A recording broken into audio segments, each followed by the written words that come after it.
Државата треба многу повеќе и многу посериозно да работи и да помогне за деца со аутизам да имаат нормален живот, вели Рена Лозана, мајка на дете со аутизам.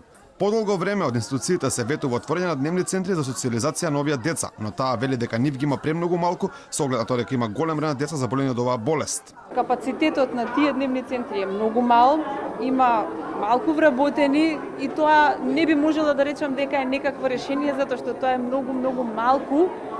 И ако е на едно место или две во Скопје, тоа никако не е функционално затоа што бројот на вакви дечиња е многу голем сега.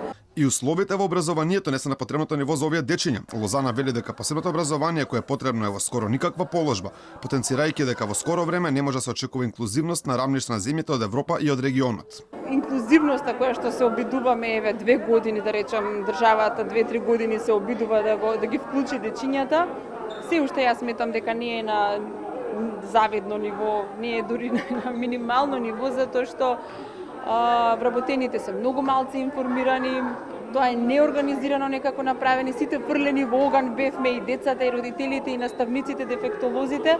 Лозана вели дека и социјалната и културната инклузија како на дечињата, така и на семејствата е на едно многу ниско ниво. Скоро воопшто немаме ни инклузивни објекти, имаме многу мала информираност кај нетипичното население за тоа како треба да се однесуваат, што е состојбата аутизам или да речем сите оние слични состојби како аутизмот. И граѓанскиот активист Рубин Јанкуловски вели дека државата мора да покаже многу поголем интерес за дечињата со аутизам. Еве играат заедно, се мешаат, тоа е најбитната работа, меѓутоа и државата мора да покаже поголем интерес во тој поглед. Инаку денеска во детскиот културен центар беше организирана роденденска забава на која главни гости беа токму дечињата со нетипичен развој.